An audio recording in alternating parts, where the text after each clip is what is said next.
You're listening to episode 141, Hannah's Story, Kids with Febrile Seizures.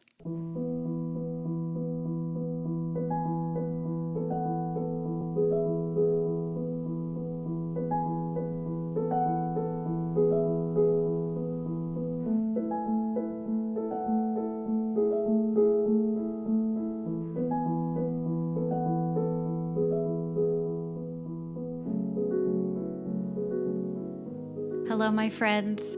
This is the first time that we have had a febrile seizure story on the podcast, and I was mentioning to Hannah before we started recording that I know that they're common. I have seen them in the ER, and I'm sure that other parents that we have talked to have had kiddos who have gone through this, but her experience is pretty unique. And, we talk so much about quote unquote what is normal and what is not. And when you're told by a medical team that something is normal and everything in your gut is screaming the opposite, I think Hannah is such an example of that. So we'll walk through both of her daughters who have both had febrile seizures, each one getting more severe. And sometimes at the end of these episodes, you guys, we're able to tie things up with a pretty bow, and sometimes that doesn't happen. Sometimes you're still a parent who is searching for answers. So I hope that you are able to listen to Hannah's story today, share it to other families that have kids who have had febrile seizures, and just get a lot of relief and support from hearing Hannah and her discussion around febrile seizures. Hannah, I'm so grateful that you were here today, and we will continue to listen to you and hope the best for you and your family. All right, let's get started. Before we jump into the episode, I wanted to let you guys know that if you are a parent, a child life specialist, or professional working with children, you're going to want the hospital or physician's office or urgent care that you take your kids to have the Child Life On-Call app. It is an evidence-based tool designed to empower children and families during medical experiences. And 100% of the child life specialists who have used this app believe that it can help with expanding child life's reach beyond the bedside. And 100% of child life specialists believe it helps parents feel more empowered in their child's care. Learn how to get the Child Life On-Call app for your facility or doctor's office by going to childlifeoncall.com/partners. I'm Hannah McClooney. I am in the Houston area. I am married and I have two little girls that are 4 years old and 18 months old. And they are just,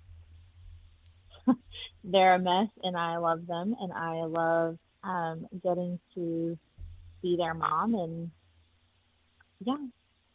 That's awesome. You're just right down the road from me. I'm here in Austin, and as soon as you started talking, I heard your little twang, and I was like, okay, which part of Texas is she going to be from? That's so funny because I feel like I don't have any kind of.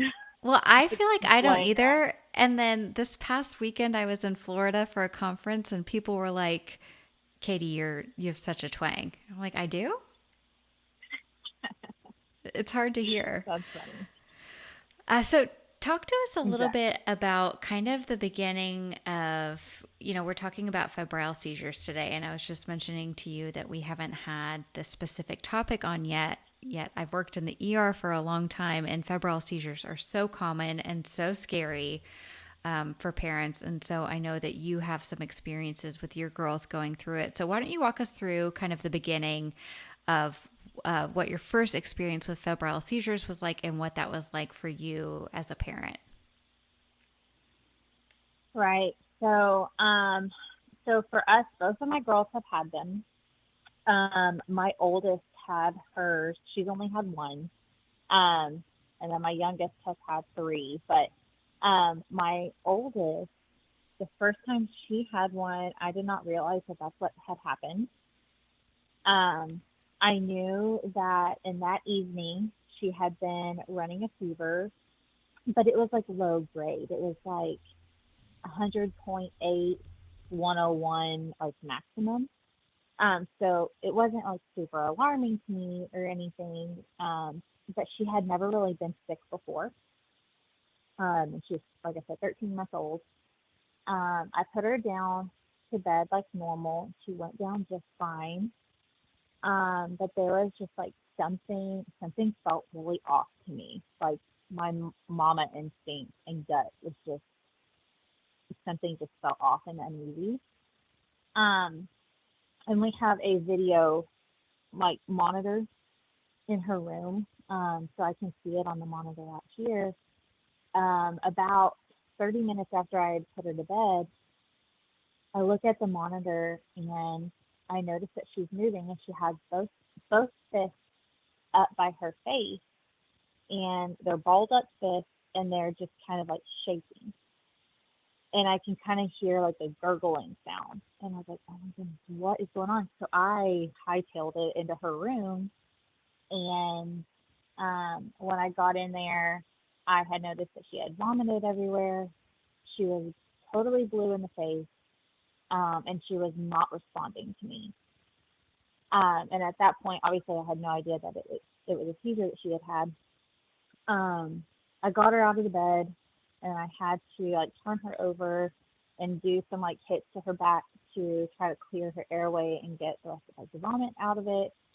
And she was still unresponsive for a while. She was breathing after I had cleared her airway. And so I was like yelling at my husband to call 911. So I had no idea what had happened.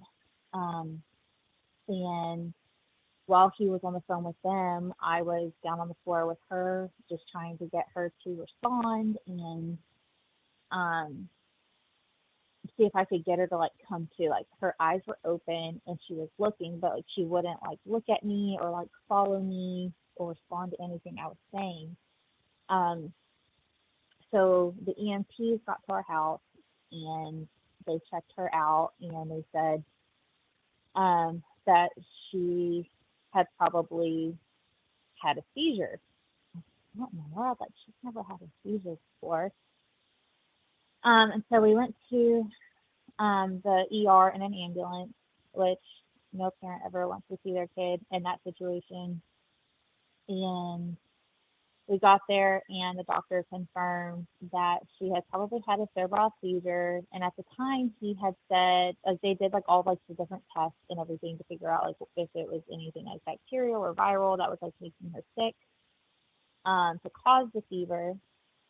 The doctor said that it was a stomach virus. That didn't seem right to me, and that there was no possibility that the vomiting was from the seizure, and that it was 100% because of a stomach virus. So a couple days later, we see the rash and bumps on her hands and her feet. Turns out she had hand, foot, and mouth, and that's what it was.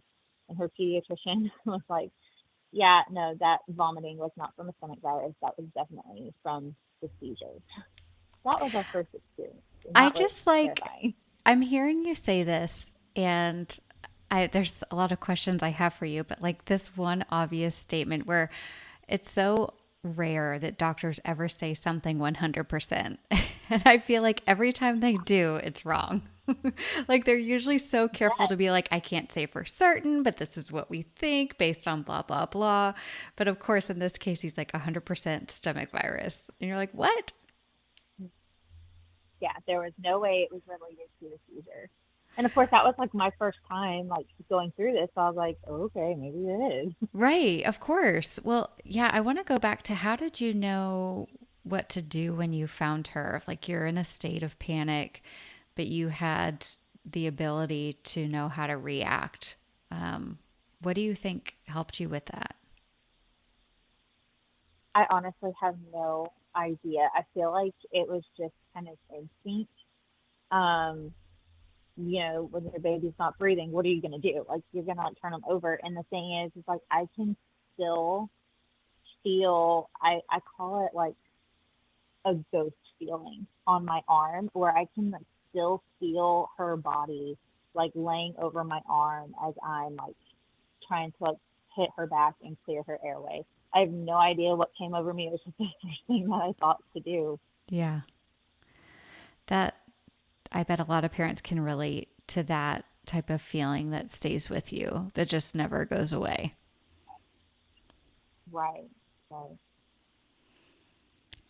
So when did you have to stay overnight in the hospital or were you discharged home? We were in the ER for, I want to say like 6 hours while they like looked over her and everything. And then they sent us home with like, instructions on like how to treat the fever and all that, since the fever is caused by a sudden spike in temperature. Okay. Um, which I had like no idea. I had a nephew who had experienced one before, but I wasn't there to see it. So I was at least familiar with the term. And when you're discharged home with that stuff, so they tell you how to treat the fever. Do they tell you like this is likely to happen again? This is not likely to happen again? What do they tell you? Yeah. So apparently, with every febrile seizure they have, the more likely they are to have another one until they Okay. turn like 5 or 6 years old. Okay. And so that was kind of the thing, like, when she gets a fever, you want to be on the lookout for this because it could happen again. Mm, okay. That's a lot to like get over. I'm sure like putting her to bed and any illness that comes up, it's like you have to relive Anxiety. that whole, yeah. Yeah. What do you do to help with that anxiety? How do you help take care of yourself? Lots of prayer. Mm, I mean, that has been like my saving grace, really. And then having a husband who is like really supportive of it. Like, even though he was there, like I was the one that found her. I was the one that was like holding her and taking care of her and all that. So like he knows that it was probably a little bit more traumatic for me. And so for me to have somebody that I can vent to and, cry to was probably one of the biggest helps for me too. mm. Yeah, it's like that faith and partnership can be those big things that you have to rely on when you're going through it. Mm-hmm. Right. And so I know that you had that experience with Hadley, but tell us a little bit about what happened with Madison. And was that a similar situation? Was it different? So Madison has had three, and they are all completely different from each other, and they're completely different from Hadley, which is also really crazy to me. So her first one, Madison's first one, happened when she was 10 months old. Um, it was just at the beginning of this year. It was the very first week of January, and um, I realized that she was running like a low grade fever. She was probably right around 100.6, 100.7. So it's like barely even considered a fever. Didn't think too much of it, but since we had that experience with Hadley, I still went ahead and I gave her, it was probably Tylenol. Um, and then it was getting close to bedtime. All of these have happened 5 p.m. or later, which is another thing that is interesting to me. They've all happened kind of like in the evening or at night. Um, and I was getting her ready for bed. I had her on the changing table and I was about to change her out of her clothes into her pajamas. And um, she just like stopped, like her eyes glazed over and her hands kind of came back by her head, kind of like what Hadley's did. And um, she kind of convulsed a little bit, but not a whole lot. But I knew that she was out. I could see her eyes rolling around and all that. And so thankfully my husband was home and I hollered for him to come into the room and he's like, "What's going on?" And I said, "It's a seizure." Like I immediately knew what it was. And I said, "It's probably another febrile seizure." And he was like, "Okay." And so then since it was her first one, he immediately called 911 because we hadn't experienced that with her, and I didn't actually see Hadley's seizure. Um, and so hers lasted about 3 minutes that time. which seems like an eternity, but I guess for febrile seizures, like that's a fairly normal time. Like a minute or so is average, but 3 minutes is still not considered like a huge worry. But since it was her first one, we went ahead and called, and so the paramedics came, and of course Hadley is here too, and she's 3.5 at this point. She's like, "What's going on?" And she's scared. She sees all the commotion. She sees the EMTs coming in and all that. And we take her to the hospital, and they did all the tests, and they could not find anything actually wrong with her. That she just had a fever. She was acting normal, other than a slight fever. Even in like the following days, like she didn't have any sniffles. Like there was nothing that seemed like it would cause an illness for her. Like she seemed totally fine. And so we came home, and I alternated like Tylenol and ibuprofen the way that the doctors told us to, just until her fever was more under control. So that was her first one. What were they like? What were your kiddos like after the seizure was over? Were they sleepy? Did Like they kind of come back? Yeah, coming out of it. Very loopy. Like it took them, every time has taken like a different amount of time. But they just seem very groggy, kind of like they're coming out of like an anesthesia. Okay. Very groggy. Madison got super fussy too. Yeah. It's almost like they're confused, like what just Right. happened. Yeah, that makes sense. So how did Madison's second seizure come about? Was it with the same illness that you couldn't identify was an illness, or was it at a different time? This one, the next one happened, let's see, that was January. This one happened at the beginning of March, so 2 months later. Not even 2 months later. I had zero idea she was running a fever. In fact, I don't think she was until it happened, because I was still breastfeeding her at that point, and I had just gotten done feeding her, so she was, up against my body, and she did not feel warm to me at all. And by that point, I was super aware of body temperature. Just right, you're like you can spot a temperature from a mile away. Yes. So, and she was running around and giggling and playing with her sister and all that kind of stuff. Seemed totally normal. But I was in our kitchen, and I was unloading our dishwasher, and she had like toddled over, and was like standing up by the dishwasher, and all of a sudden she just like kind of slowly collapsed back. It was weird because it was like she was catching herself falling backwards, but she was not like conscious. And this one's hard. So my husband was not home. It was just me and Hadley and Madison, and Hadley could hear everything that was going on. She saw everything. So after about 3 minutes of her seizing, which looked the same as the first one, after about 3 minutes of it, I decided that I would go ahead and call 911, since I was there by myself. And I got like a very quick text out to my husband saying like, 911, Madison, get home. That was all I could get out real quick. Yeah. Well, once we hit about the 4 or 5 minute mark of her seizing, she had completely stopped breathing. Her face was blue. She had foam coming out of her mouth.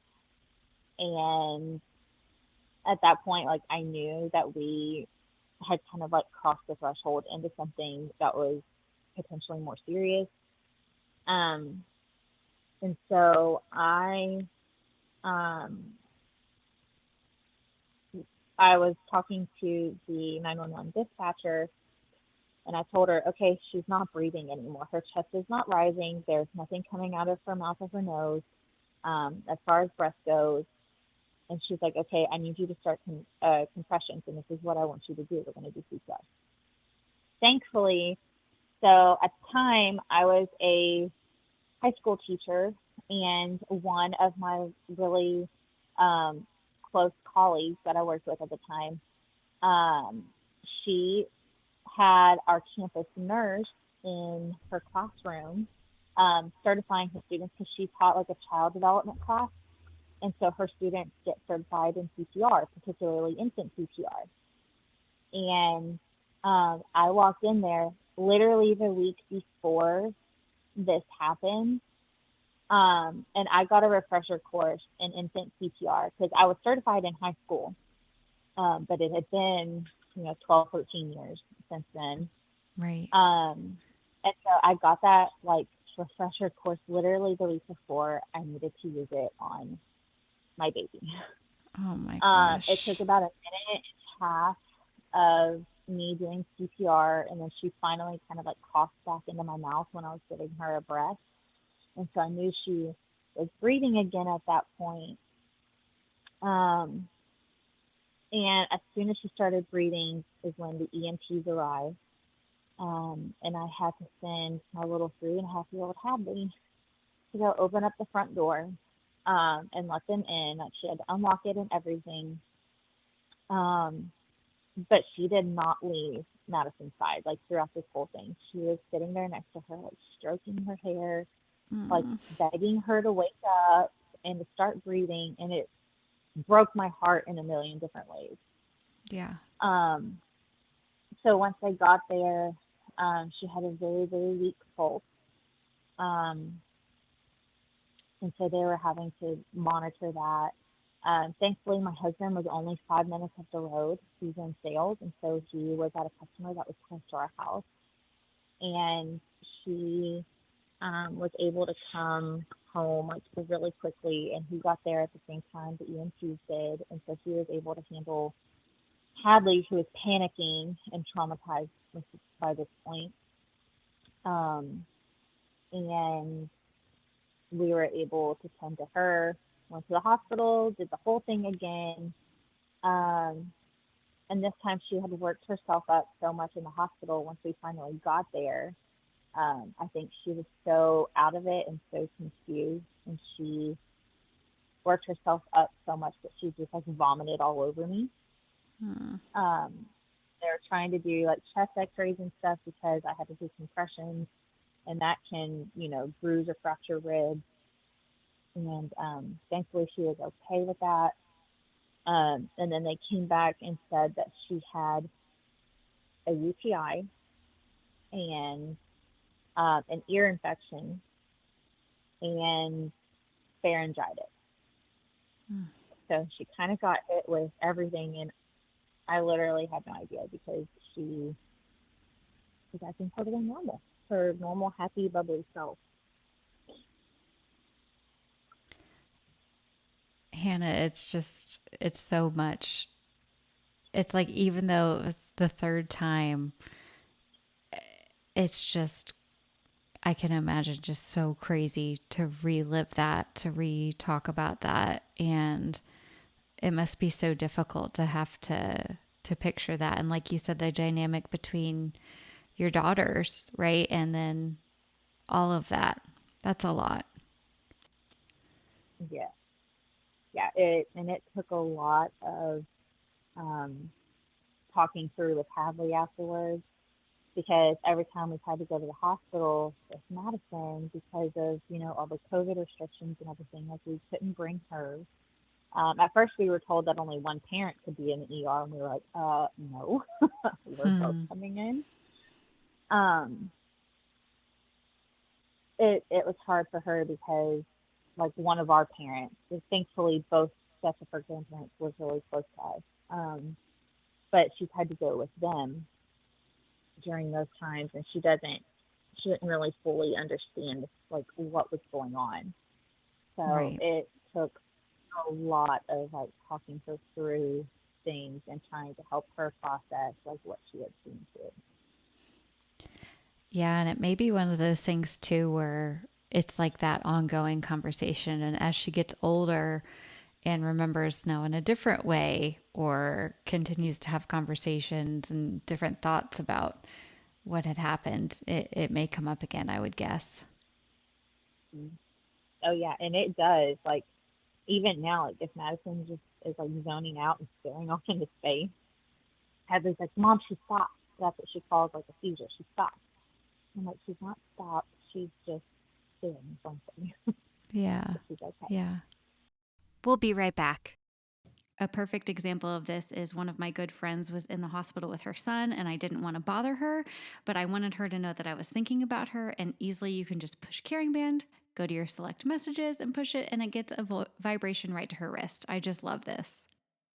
I love it for kiddos who are hospitalized and especially for those siblings who are at home. How great would it be for both kids to have a Caring Band and they can send loving messages back and forth? I love this for moms who are in antepartum, right? And they haven't given birth yet, but maybe they have to be hospitalized for a long time and they can send like little pulse vibrations to their kids at home or vice versa.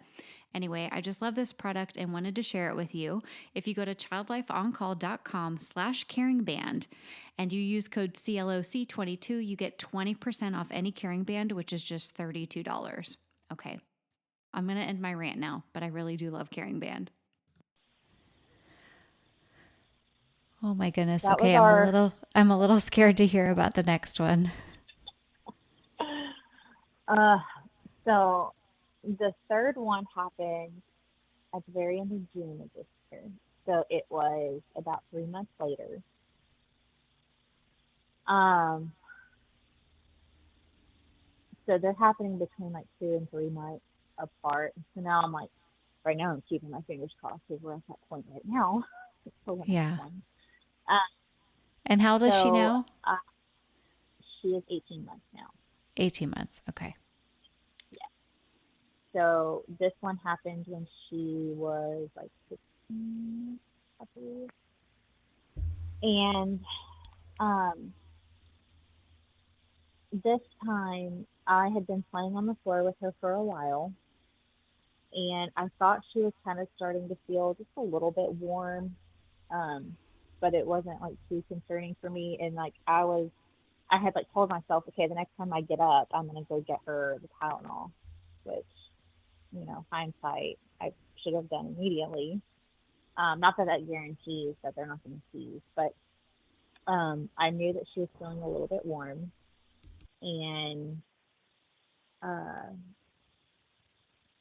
I had like handed her a toy, and she took the toy from me and then immediately dropped it and just stood there for a second and then sat down very like firmly on her butt and then fell back. And it's kind of like the one that was right before this, where she kind of like touches herself in slow motion, like falling down.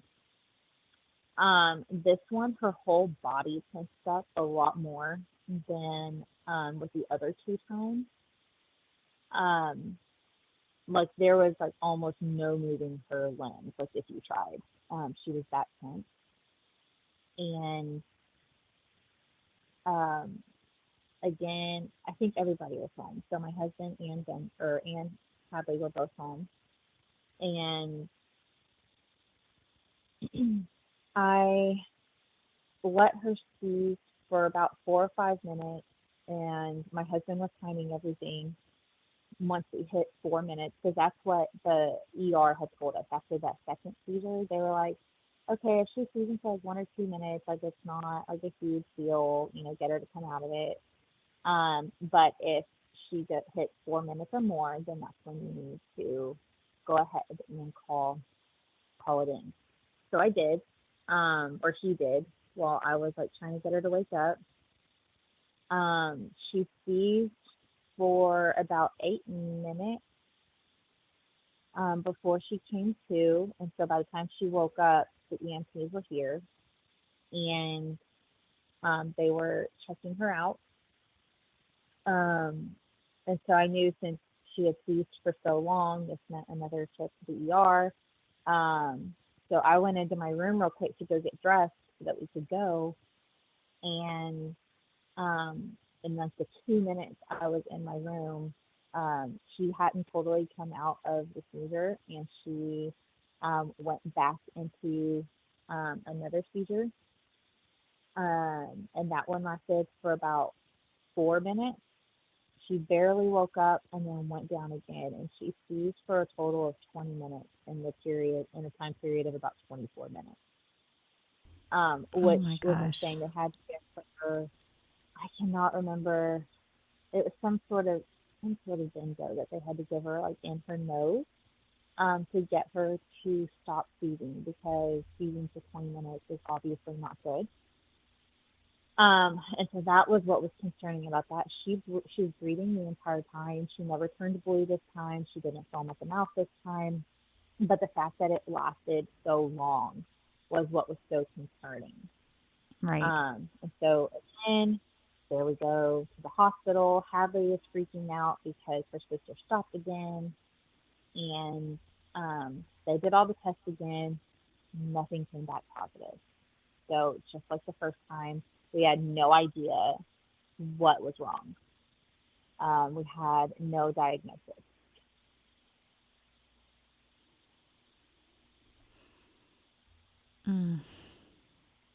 I'm just trying to picture what that was like for you. Just so frustrating and so scary Yeah. all at the same time.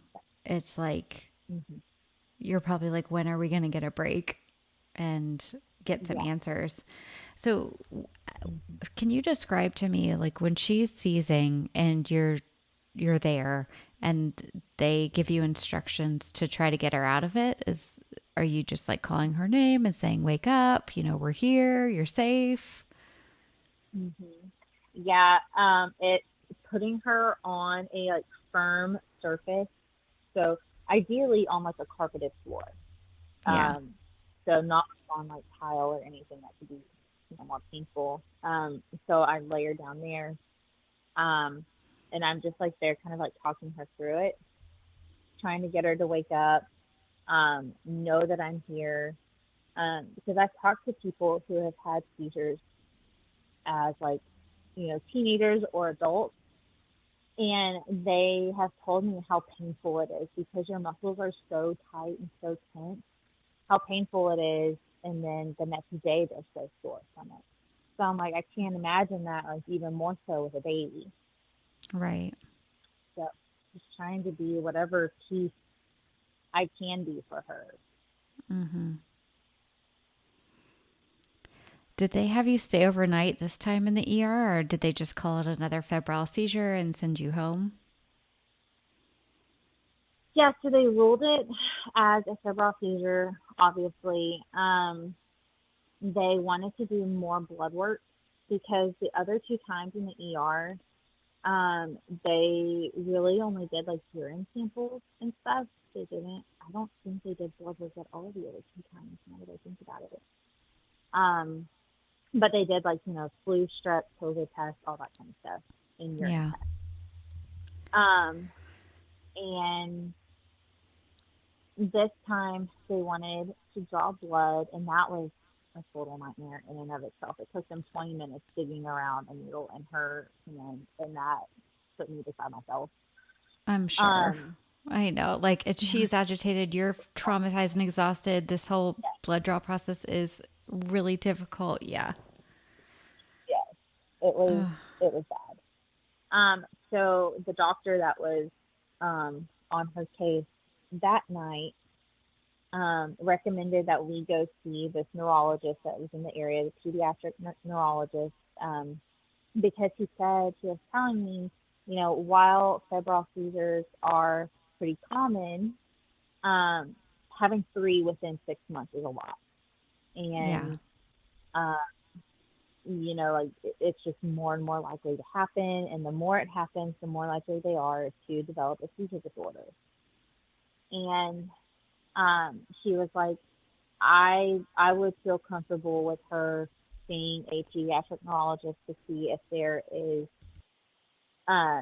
anything else that like we may be missing neurologically. And so I made an appointment. We got in the next week. And he observed her, got all the information on like how her seizures had been and all that. And he's like, I really don't see anything out of the ordinary. And I'm like, okay, cool. That really doesn't help. And then I kind of started like piecing things together that she has fevers like every 3 weeks with no other symptoms. Sometimes they result in a seizure and sometimes they don't. And so like I brought it up to her pediatrician and I was like, this just doesn't seem right to me. Could there be something else going on?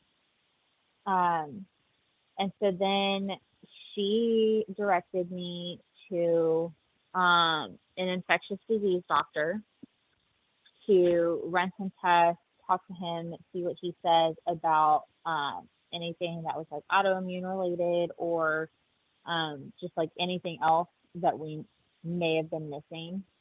We did all those tests and everything that he said to do. And again, everything came back. She was perfectly fine and healthy, even when she's running a fever. And I'm like, okay. So they were trying to diagnose her with a fever syndrome. But because her blood work came back not showing that, then they're like, well, maybe it's not. So we're still kind of stuck in limbo. We ended up going back to the pediatric neurologist because ID doctor sent us that way to do an EEG. And of course, the EEG came back perfectly normal too. So. Wow. Okay. I was glad you got that EEG. And that the ID doctor sent you back there. But I know it's frustrating to get like these reports that everything is fine and you're like, everything is not fine. My daughter's had 3 seizures in the past 6 months. Yeah, that's really difficult. Have you met any other parents who you've been able to like kind of chat and brainstorm with? Yeah, so actually one of my friends, I didn't know that she had experienced it with one of her boys. And she was told the same thing, like, this is normal until they're 5 or 6 years old, even though she's had 2 seizures within 4 months. And, you know, it's terrifying. And I'm just like thinking to myself, how is this considered normal when it is so terrifying for the kid and for the parent? Like, it's, yeah, I don't know. Have they given you any kind of follow up to do now? Like, you know, it seems like the plan is of course to call 911 when it hits that certain 4-minute mark. But what else have they, you know, suggested that you do? So they said, just be very diligent with giving a fever reducer if she starts to go, even if she hits like 99.4. They say that like instead of that like 100.4, that is like typically your fever. When she hits 99.4, give her a fever reducer. And I'm like, well, shoot, we may be doing this all the time. But the neurologist did prescribe an emergency medication to stop a seizure if she was having to be 2 doses of it. And apparently the dosage that she needs, because she's tiny for 18 months old, but she's in like the 5th percentile. She's little. And that dosage is apparently really hard to find. I had to wait 3 weeks for it, which kept me on pins and needles because I'm like praying that I don't need it in that time frame. But if she does have another seizure, then once we hit that fever or that 4-minute mark, then we would administer it to her to get her to stop the seizure. How is Hadley, I guess, or how is Madison after kind of coming out of the agitation, getting back to normal life? Is she returning to her normal development, playing with you, all that kind of stuff? yeah, once the fever passes, and we have that under control, and it's usually at least 24 hours after the seizure because I think she is just sore from it. After that, she's totally herself. Mm. Um, I bet that feels good that's to why like see. the it does. That's why the neurologist wasn't like super concerned because she's like, look at her, she's running around and she's playing and she's laughing and like all these things. And I'm like, well, that is a positive that she is, returning to her normal self, you know, once it all wears off. Yeah, but it's still like you have to hold your breath all the time, and it's making me think of like this whole like teaching kids to wash their hands, take care of other people by, you know, getting all of these things that you can do to help reduce the spread of disease and germs. And I think about families like yours who absolutely need that extra support and that extra bubble of people being careful around your kids when they're sick. Mm-hmm. Yeah, I'm very like with her, and I wasn't like that before. I was like, kids need to be exposed to, develop their immunity. But now I'm like, well, it's going to cause her to have another fever that sends her into a seizure. Like, please don't. I would be the And I've same way. had to, Yeah. I've had to train like anybody who watches them. Like, I stay home with them now. Like, I stopped teaching um, this past year. So this is my first school year home with them. Um, so I'm with them now, but like I have had to like train her um grandparent who may watch her, like if we want to like go out on a date or whatever. Any kind of babysitter I have to do that with. The church nursery I had to tell them, and I always have to have her emergency medication on hand just in case we need it. So that stays in the diaper bag now. Hmm. It's a lot of parents describe it as like that weight that just like you carry around. You don't ever get to take it off, and you just have to learn how to live with it now.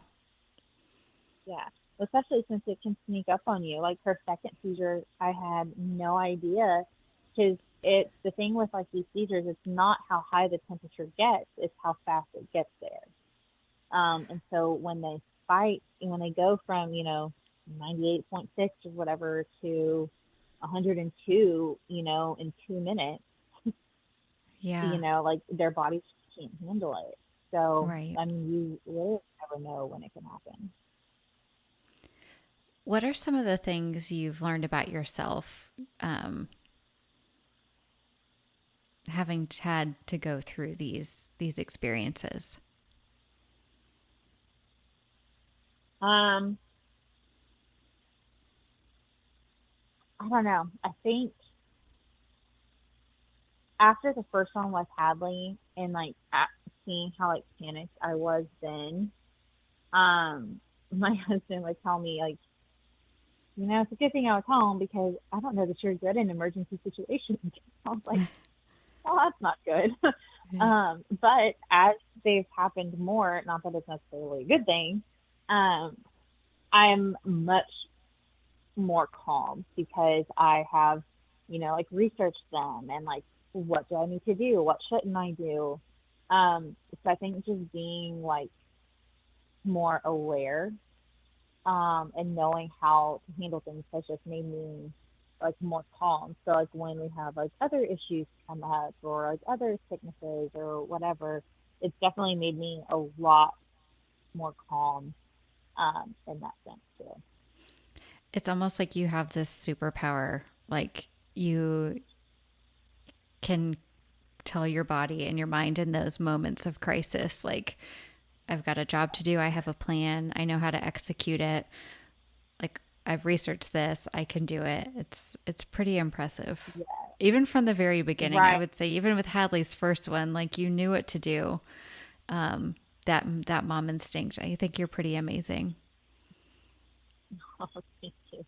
I think I've had to, so since after Madison's first one, so that's two for us total, um, I kind of started becoming more vocal about it because the hospitals kept telling me like, "Oh, this is so normal," and I'm like, "Who else has had these? Like, I haven't heard of like other people like really like struggling with this or having them." And so I started talking out on like my Instagram more about it, because I'm like, don't know this is a thing, because I did not know that this was a thing.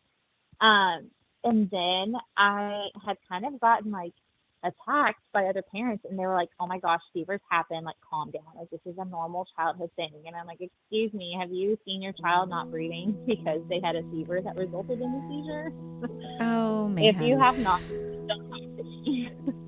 The people who get so brave on Instagram. I mean, Lindsay and I found you because of how you're speaking out, and I know many other parents are going to find it not only extremely validating, but very comforting to hear what you've said today. So I'm just really thankful that you came on and did this with us. And if people want to follow along with you, how can they do that? So my Instagram is the THE _ Mrs. MRS _ McSweeney. It's MCCLUNEY. That's really where I talk the most about it. Awesome. Well, I will make sure to link to you in the show notes page, and I'm just so grateful for you speaking out about this, because it is scary and what you are going through is a lot. And so I know that talking about it, being heard and sharing your own experiences is important. So I'm very grateful for you. Oh yeah, no problem.